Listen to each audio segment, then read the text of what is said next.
L'application L'entraînement du footballeur est désormais disponible gratuitement. La séance du jour est une séance technique à faire individuellement. On aura besoin d'un ballon, d'un petit terrain avec au moins un mur et de quelques coupelles. On cherchera à développer le contrôle passe ainsi que le dribble et la prise d'information. On veillera à bien s'échauffer et à s'hydrater entre les temps de repos. On commence avec le premier exercice où on se positionnera face à un mur. On devra réaliser une passe suivie d'une prise d'information puis d'un contrôle vers l'avant. Pour ce dernier, on devra de préférence orienter son corps de 3/4 avant de recevoir, puis se retourner complètement lors de sa prise de balle. Une fois qu'on sera retourné, on fera un changement de direction afin de revenir au début de l'exercice. On travaillera sur une durée d'1 minute avec 20 secondes de repos entre chaque passage. On en fera 4 au total. L'exercice sera basique mais développera une qualité indispensable qui est le jeu vers l'avant.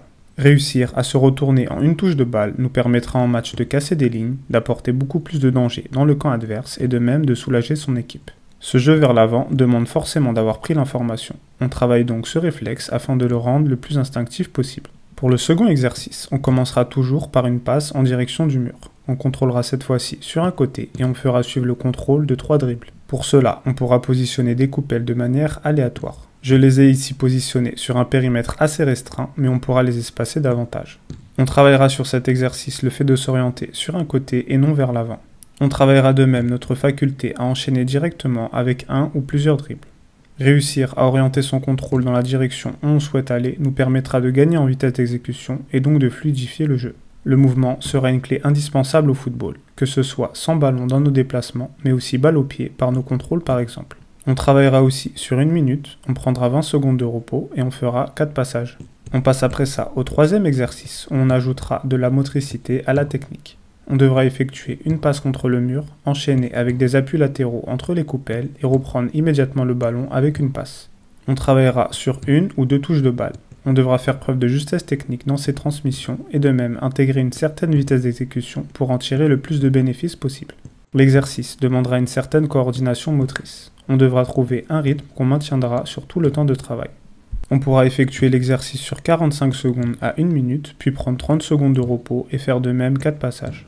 Le temps de travail dépendra de nos capacités physiques. Le but premier sera d'y mettre de la qualité. Pour le quatrième exercice, on placera 6 coupelles sous forme de zigzag. On lancera la balle dans les airs au départ pour simuler un ballon aérien. On devra après ça contrôler le ballon dans le sens du slalom, soit sur un côté. Je recommande pour cette situation d'orienter le ballon immédiatement après le rebond afin de tout de suite accélérer. Une fois la prise de balle effectuée, on terminera par le slalom et éventuellement une frappe. On pourra prendre l'information avant son contrôle pour situer des éventuels adversaires. Cette situation se rapprochera d'une situation qu'on pourra retrouver en match. On travaillera son sang-froid, sa maîtrise lors des contrôles ainsi que des conduites de balle. On travaillera la situation dans les deux sens en s'habituant à contrôler pied droit et pied gauche. On pourra faire 10 passages pour cet exercice avec un temps de repos de 30 secondes entre chaque.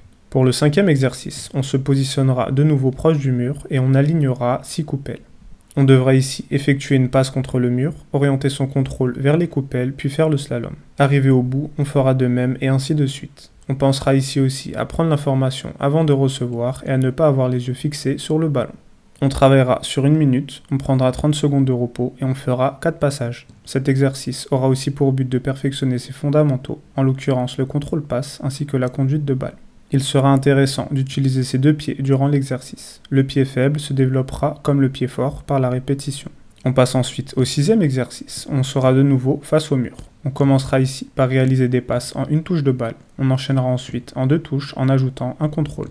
On continuera ensuite en 3 touches et enfin en 4 touches. On fera chaque étape 4 fois, soit 4 passes en 1 touche, 4 en 2 touches, 4 en 3 touches pour finir par 4 en 4 touches de balle.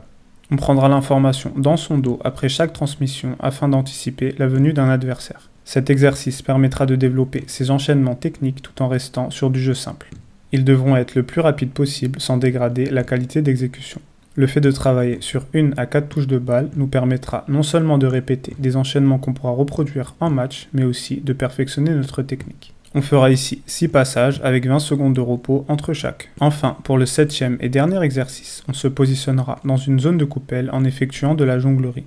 On devra ici envoyer le ballon dans les airs, ramasser une coupelle au sol, puis réceptionner le ballon en jonglerie sans qu'il ne touche le sol. On prendra le temps de bien maîtriser le ballon et on fera de même pour les autres coupelles.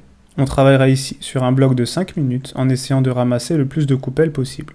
On prendra 1 minute de repos et on pourra faire jusqu'à 3 blocs. Cet exercice sera plus difficile qu'il n'y paraît et de même assez complet. Il demandera d'avoir un bon contrôle de balle, de même une bonne réactivité et suffisamment de concentration. Il faudra à la fois être relâché techniquement et rapide dans l'enchaînement. C'est donc la fin de cette séance individuelle où on a travaillé techniquement mais avec une sollicitation physique. On pourra la réaliser 1 à 3 fois par semaine en complément de ses entraînements en club.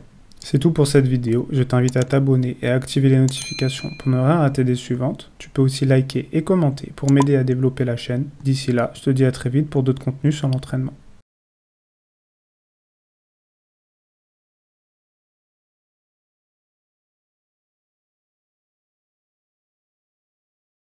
Donc voilà, je recommande ce livre pour les footballeurs. Karim Tarwat.